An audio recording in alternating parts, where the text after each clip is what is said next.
Olá, terceiro ano! Vamos continuar com a temática de contrastes. Ou seja, o que seria um contraste? Seriam as diferenças, as coisas que modificam tanto uma obra de arte na parte visual, quanto o som, que pode ser contrastante também. E a gente conhece muito pouco, mas é interessante falar dela, que é o contraste de gêneros teatrais. Vocês já escutaram falar, por exemplo, de alguns gêneros teatrais? Olha, hoje eu vou assistir uma comédia. Vocês já ouviram falar de stand-up comedy? Vocês já ouviram falar de ópera? Ópera é muito interessante também. Então, nós vamos agora conhecer, tá? Exatamente um contraste muito interessante no nosso livro. O que essa moça aqui está fazendo nessa figura, tá? Observem o desenho e o que ela faz nesse desenho. Essa moça, ela está chorando de rir. Vejam que a boca está aberta, todos os dentes à mostra e ela está chorando de rir. Mais ou menos quando a pessoa faz uma piada ou quando a pessoa conta alguma coisa muito engraçada no nosso teatro, nós podemos chorar, inclusive, de rir. Nós chegamos a alguns momentos dar muita gargalhada. Esse é um gênero teatral que a gente chama de comédia, tá? E por outro lado, nós temos uma outra imagem que eu vou mostrar para vocês, que a gente vê a figura muito assustada.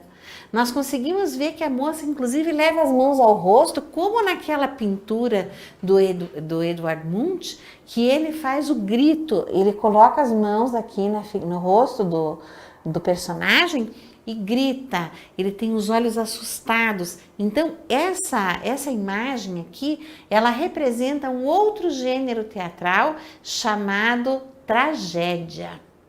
Então, geralmente são histórias tristes, são histórias que não acabam bem, são histórias em que geralmente alguém é morto, assassinado, ou então tem uma doença. Então, são gêneros teatrais que a gente chama de comédia. Tanto a comédia quanto a tragédia, elas são gêneros teatrais diferentes. Então, nós temos que saber, por exemplo, que algumas peças teatrais, elas não têm característica de comédia, elas têm característica de tragédia ou drama, né? Então, nós vamos conhecer o drama, a comédia, né? A aventura. Todos esses gêneros, no teatro especialmente, são representados por duas formas, a tragédia e a comédia. Então, eu queria que vocês observassem essa imagem, a professora Hilda quer que vocês prestem bastante atenção. Quais são as expressões faciais das pessoas? Ou seja, a face, como é que a face se manifesta na imagem?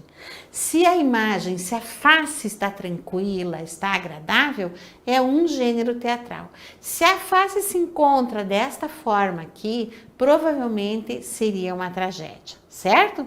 Então, como é que nós podemos reconhecer os elementos dessas peças, tá? Desses gêneros?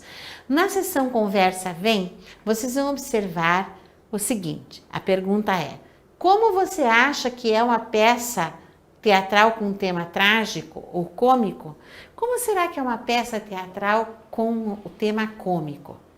Geralmente é aquela que tem uma confusão, ou que a história é muito engraçada, que alguém pede alguma coisa e tem que entregar de volta.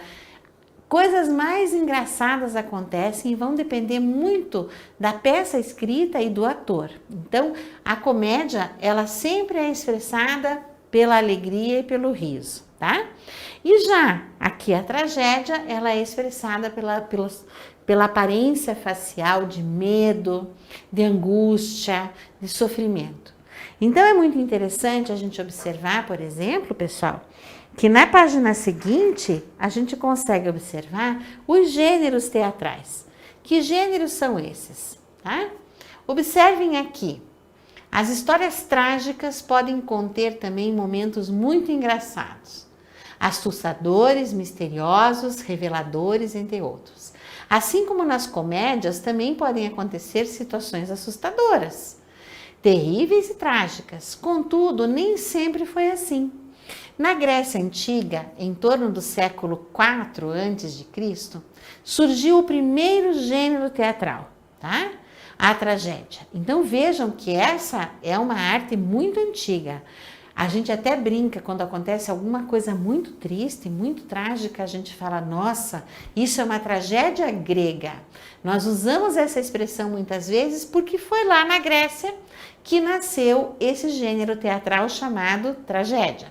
Observem aqui, nós temos uma foto do Teatro de Epidauro na Grécia. Esse teatro, ele na verdade é um anfiteatro, porque ele tem o público sentado como se fosse um leque aberto para cima e lá embaixo o palco.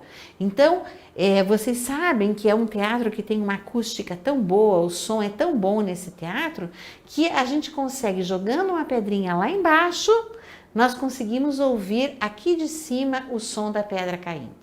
É muito interessante, a gente vai conhecer. Vejam que a Grécia foi a precursora da tragédia. Olha que coisa interessante.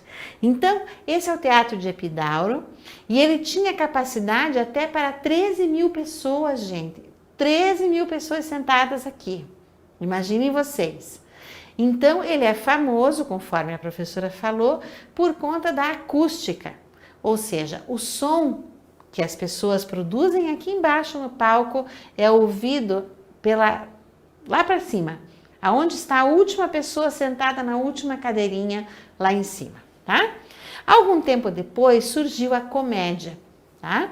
Com apresentações de histórias engraçadas. Eles tinham o objetivo de criticar politicamente, mais ou menos como os nossos comediantes que fazem stand-up comedy hoje em dia, eles brincam com política, eles falam de coisas engraçadas sobre o todo dia, a vida da gente, como é que as pessoas se manifestam. E a tragédia e comédia grega são muito importantes, e embora atualmente sejam produzidas poucas apresentações de tragédias, pessoal, os elementos do trágico estão inseridos nas novelas, nos filmes, em tudo que a gente vê. Cada vez que tem uma situação de tristeza, angústia, desespero, cada vez nós estamos trabalhando pela tragédia. O que é interessante, que a professora quer que vocês conheçam aqui, é essa imagem aqui do material de apoio, certo? Vocês têm aqui uma máscara. Essa máscara era usada na Grécia Antiga para justamente representar o tipo de peça teatral que estava sendo colocado lá. Então, como é que eles faziam a diferença? Nenhum ator se fantasiava. A pessoa ia lá embaixo. Se o gênero do Teatro Epidauro, como aparece aqui, ela vinha aqui. Quando o gênero teatral era uma tragédia, ela colocava uma máscara de tragédia. Se o gênero teatral era uma comédia, ela colocava uma máscara de comédia. Então, eu vou mostrar para vocês como é, que está lá no material de apoio, uma máscara de comédia. E agora, vocês vão experimentar fazer a mesma coisa. Vocês vão pegar uma folha branca. Vocês têm o modelo da comédia. Vocês vão pegar uma folha branca, tá? Vocês vão fazer o contorno, assim como a professora está fazendo aqui. E vão representar nesta face a tragédia. Vejam. Se a comédia apresenta uma máscara com um sorrisão, como será a máscara da tragédia? A máscara da tragédia, ela tem elementos opostos à máscara da comédia. A máscara da comédia tem sorriso aberto para cima. A máscara da tragédia tem um sorriso para baixo. Olha que interessante, tá? O sorriso para baixo. Tá? Ó, pintadinho de preto. Aí nós vemos o nariz, os olhos. Nós podemos fazer os olhos. Os olhos de uma pessoa que ri são olhos alegres. Como será o olho de uma pessoa triste, uma pessoa que está vivendo uma tragédia? Ele é um olho caído. Ele não é um olho firme, alegre, ele é um olho caído. E provavelmente as sobrancelhas também. Então, vocês vão caprichar, vocês podem inclusive colorir e decorar essa máscara, colocando 2 furinhos aqui e um elástico. Vocês podem colocar, tampando o rosto, vocês vão formar a figura da comédia e a figura da tragédia. E o que é importante vocês pensarem nesse momento, tá? Se a figura da comédia é uma figura alegre, na Grécia Antiga era exatamente isso que eles faziam. Eles vinham aqui, nesse lugar, se eles vestiam a máscara aqui da comédia, eles contavam uma comédia. E se eles colocavam a máscara da tragédia, eles provavelmente iam contar uma história trágica. Essa é uma ideia muito interessante que foi o teatro grego que trouxe isso para nós. Então, o teatro de Epidauro aparece aqui. Vamos lá. Vamos conhecer um pouquinho, então, no nosso livro, desta máscara, por exemplo. Essa é uma máscara grega que foi recuperada pelos arqueólogos. Vocês vão observar, gente, que é uma máscara utilizada na tragédia. Por que ela é utilizada na tragédia? Vocês já viram as sobrancelhas dela? Estão tristes, estão assim para baixo, a boca aberta, como se ele tivesse assustado. Então, a gente vai conhecer, tá, o estilo a partir dessa imagem, tá? Então, o que nós temos que é muito interessante? A tragédia, ela foi criada para poder oferecer rituais de agradecimento ao deus grego Dionísio, que é o deus do vinho. Então, eles faziam, comemorando a colheita, e faziam esse drama, essa apresentação para comemorar essa colheita, né? E ela se tornou tão popular que existia concurso de tragédias e comédias também.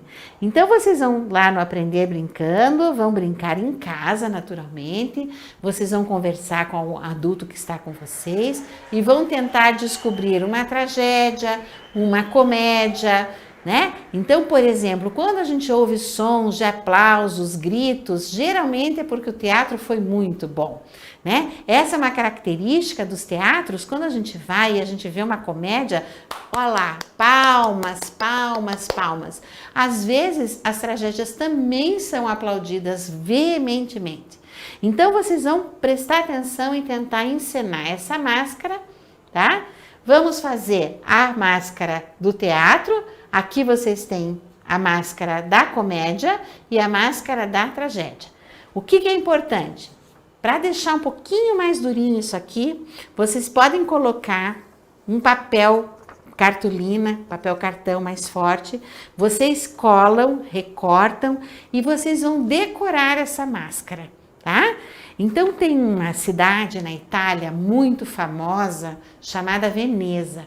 Lá na Itália, nessa cidade, toda vez que tem um carnaval, eles não cantam as marchinhas, nem fazem as músicas conforme a gente comemora ou a gente brinca o carnaval aqui no Brasil. Essas pessoas lá na Itália, porque é frio também, elas vestem essas máscaras, colocam longas capas para se disfarçar. E o que mais eles fazem? Eles aparecem nas ruas e fazem performances teatrais. Então, às vezes eles performam a comédia e às vezes eles performam a tragédia. Eu quero que vocês experimentem fazer as máscaras e usem as máscaras para brincar de tragédia e de comédia. Vocês conhecem essa obra de arte que está aparecendo aqui no seu livro também? Vocês têm aqui a figura maravilhosa da Mona Lisa. A gente acha que isso é um quadro enorme. Não é, pessoal. Ele é um quadro pequeno, fica protegido por um vidro para que ninguém chegue perto dela. Por que essa obra aqui ela é tão famosa? Alguém saberia me contar por quê? Eu vou contar para vocês. A Mona Lisa ela é famosa porque ela, primeiro, ela foi uma pintura de um autor maravilhoso que era escultor, autor, inventor, pintor, ele fazia de tudo, escrevia de trás para frente, e esse homem chamava-se Leonardo da Vinci. Leonardo, porque era o primeiro nome dele, e da Vinci, porque ele era da localidade de 20. Então, quando uma pessoa era de algum lugar, era como se você chamasse Leonardo da Vinci. Ah, eu sou de Curitiba, Hilda de Curitiba, esse seria o meu sobrenome. Então, vocês observem bem a Mona Lisa. A Mona Lisa foi pintada em 1504.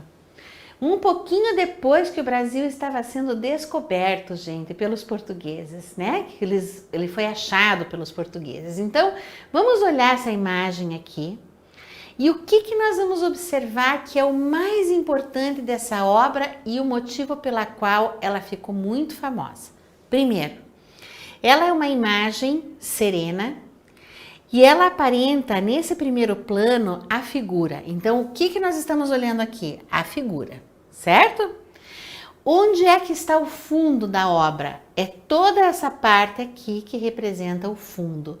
É como se ela estivesse sentada na frente de uma janela, que nós não conseguimos ver qual é, e aí no fundo nós estamos enxergando isso aqui. Podemos ver uma estrada, podemos ver algumas pedras, podemos ver o fundo, um rio talvez. O que é isso que nós estamos vendo? Essa ideia de que lá atrás dela tem um fundo, chama-se perspectiva. E foi o Leonardo da Vinci o precursor, lá em 1504, dessa ideia de profundidade, de perspectiva, como se eu estivesse aqui, olhando para a Mona Lisa e visse lá no fundo essa paisagem aqui. Então, nós aqui temos um contraste bem interessante de figura e fundo de tela, bem destacados, numa perspectiva interessante.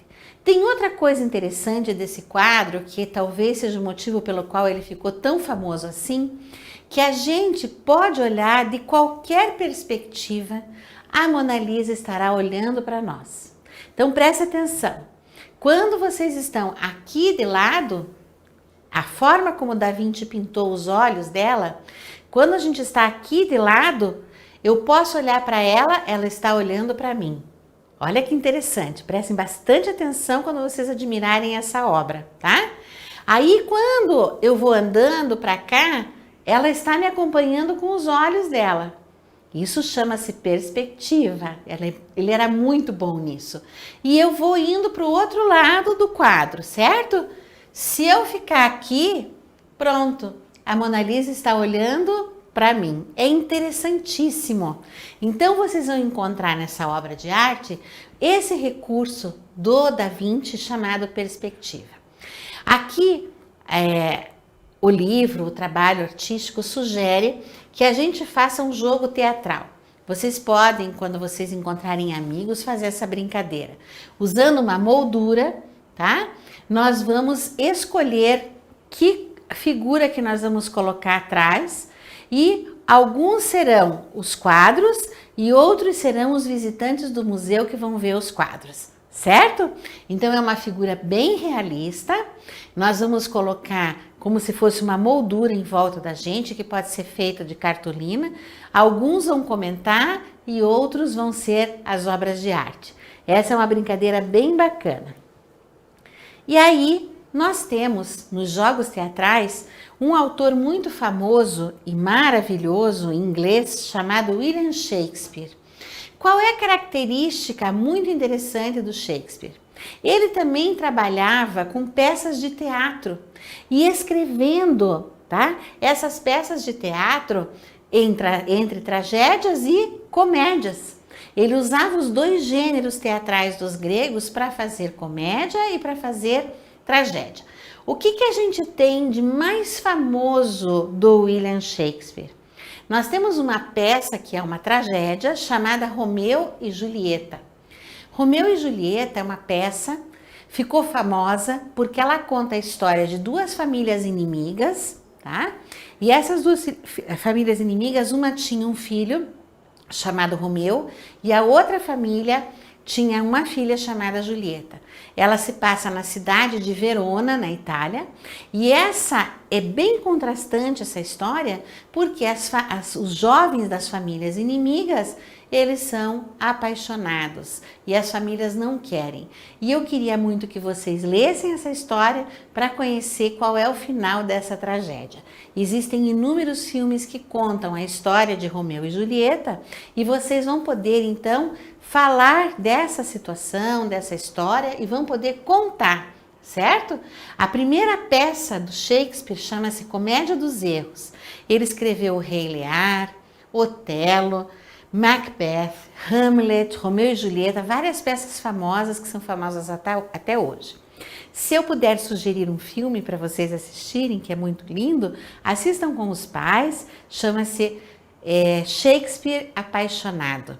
Vocês provavelmente vão encontrar esse filme ou no YouTube, ou então no Now, Net, enfim, qualquer uma de operadora que ofereça filmes para alocar. Shakespeare Apaixonado é uma obra maravilhosa, ela é uma obra famosa e ganhou muitos prêmios. Então, por conta disso, acho que vocês conseguem acessar essa obra. O que vocês vão observar da historinha do Romeu e Julieta? Que tem a história contada. Então, a obra mais conhecida de Shakespeare é Romeu e Julieta. A história se passa na cidade italiana de Verona, conforme a professora falou, trata da vida de dois jovens que se apaixonam perdidamente. Entre esse amor, porém, há uma barreira, um problema. Suas famílias, os Montecchio e os Capuleto, a família Montecchio e a família Capuleto, são grandes rivais e nunca permitiram que os dois ficassem juntos. Romeu e Julieta conheceram-se em um baile organizado pela família. O pai de Julieta queria convencer sua bela filha a se casar com um pretendente.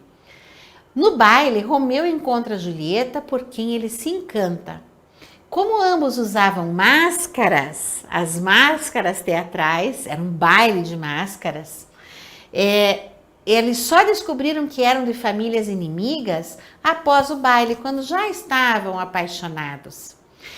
E não foi suficiente, porque a rivalidade da família prejudicou muito o amor dos dois, mas não foi suficiente porque não se separaram.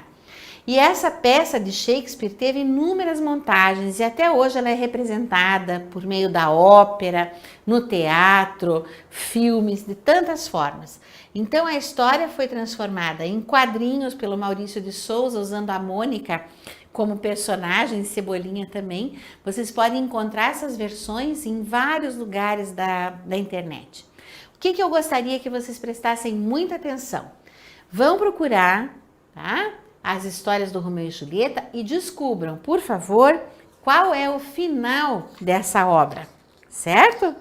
E aí nós vamos trabalhar nos jogos teatrais. O que é um jogo teatral? Tá? Um jogo teatral, a gente faz uma brincadeira. Essa brincadeira precisa de 4 coisas bem importantes. São 4 perguntas. A gente faz assim. A gente determina o lugar, então a pergunta é onde.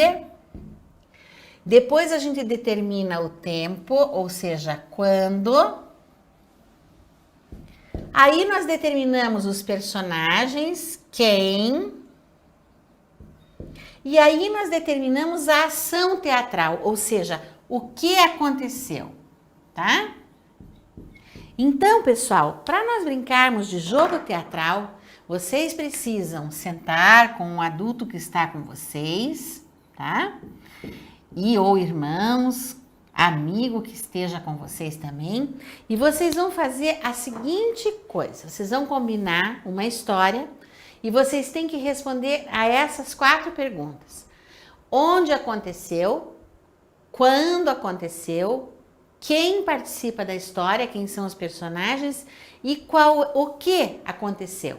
Então, o que é bem importante, mas a gente precisa determinar onde, quando, quem e o que. Esse é um jogo teatral, é uma coisa bem bacana de fazer e a gente aprende rapidinho a organizar uma peça. Meus queridos, um grande abraço e até a próxima aula.